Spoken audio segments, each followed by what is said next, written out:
नमस्कार दोस्तों, स्वागत है आपका हमारे YouTube चैनल पर। आज के हमारे इस वीडियो में हम आपको रमा एकादशी की व्रत कथा सुनाएंगे। अगर आपको ये कथा अच्छी लगे तो वीडियो को लाइक करें, चैनल को सब्सक्राइब करें और बेल आइकन दबाएं, जिससे हमारे हर वीडियो की नोटिफिकेशन आपको मिलती रहेगी। तो चलिए शुरू करते हैं। धर्मराज युधिष्ठिर कहने लगे कि हे भगवान, कार्तिक मास के कृष्ण पक्ष की एकादशी का क्या नाम है, इसकी विधि क्या है, इसके करने से क्या फल मिलता है, सो आप विस्तार पूर्वक बताइए। भगवान श्री कृष्ण बोले कि कार्तिक कृष्ण पक्ष की एकादशी का नाम रमा एकादशी है।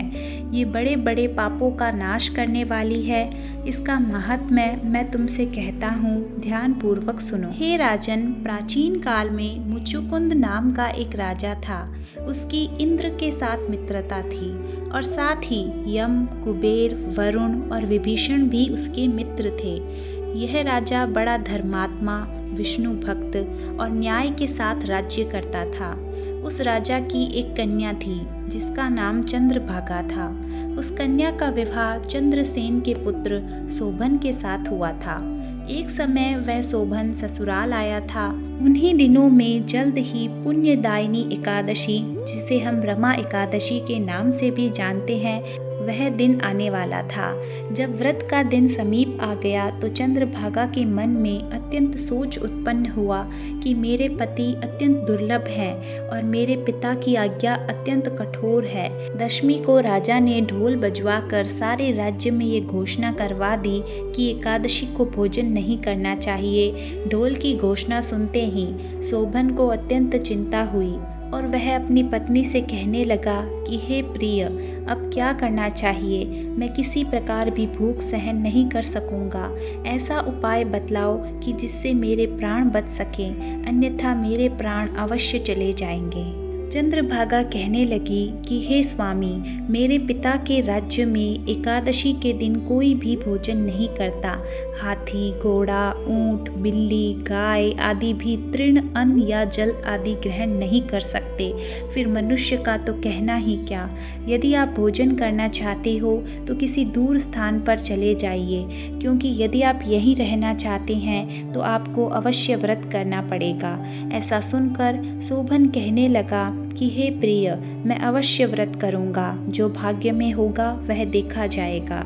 इस प्रकार से विचार कर शोभन ने व्रत रख लिया और वह भूख व प्यास से अत्यंत पीड़ित होने लगा।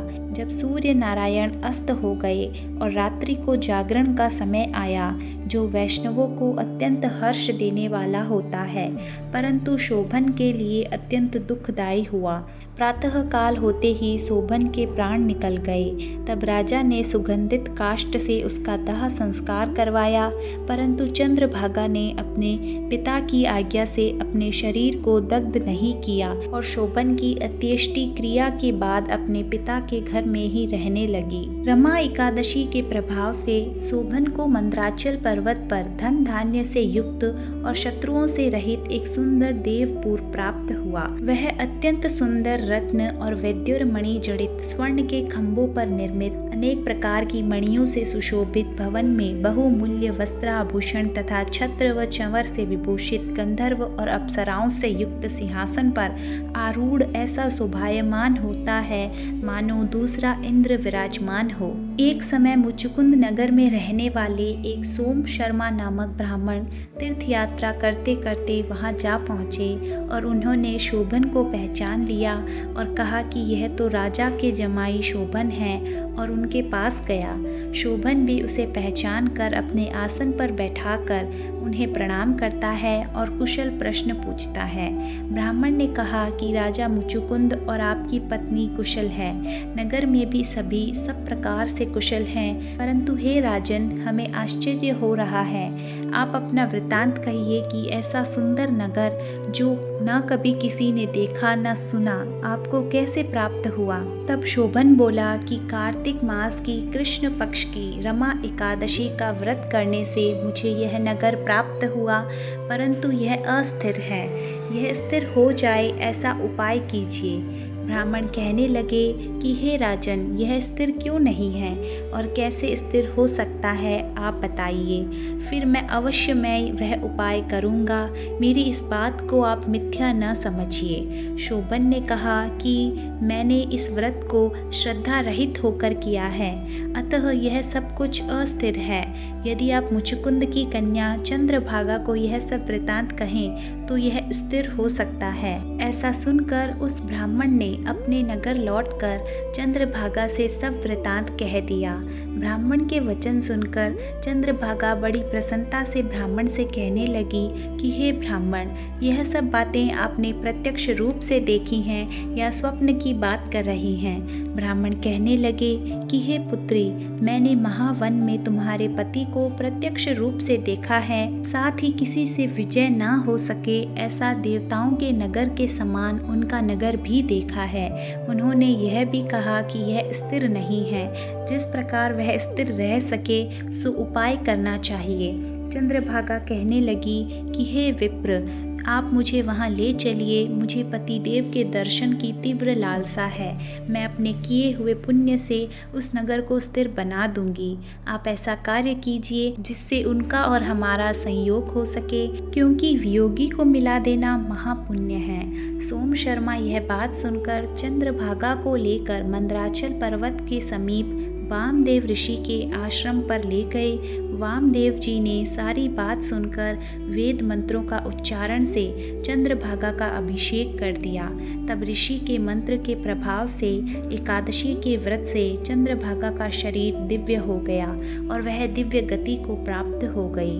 इसके बाद बड़ी प्रसन्नता के साथ अपने पति के निकट गई। अपनी प्रिय पत्नी को आते देखकर शोभन अति प्रसन्न हुआ और उसे बुलाकर अपनी बाई तरफ बैठा लिया। चंद्रभागा कहने लगी कि हे प्राणनाथ, आप मेरे पुण्य को ग्रहण कीजिए। अपने पिता के घर जब मैं 8 वर्ष की थी तब से विधि पूर्वक एकादशी के व्रत को श्रद्धा पूर्वक करती आ रही हूँ। इस पुण्य के प्राप्त से आपका यह नगर स्थिर हो जाएगा तथा समस्त कार्य से युक्त होकर प्रलय के अंत तक रहेगा। इस प्रकार चंद्रभागा ने दिव्य आभूषणों और वस्त्रों से सुसज्जित होकर अपने पति के साथ आनंद पूर्वक रहने लगी। हे राजन, यह मैंने रमा एकादशी का महात्म्य कहा है। जो मनुष्य इस व्रत को करते हैं उनके ब्रह्म हत्या इत्यादि समस्त पाप नष्ट हो जाते हैं। कृष्ण पक्ष और शुक्ल पक्ष दोनों पक्षियों की एकादशियां समान होती हैं, इनमें कोई भेदभाव नहीं है, दोनों समान फल देती हैं। जो मनुष्य इस महात्म्य को पढ़ते हैं अथवा सुनते हैं वह समस्त पापों से छूटकर विष्णु लोक को प्राप्त होते हैं। बोलिए जय श्री हरि विष्णु। धन्यवाद।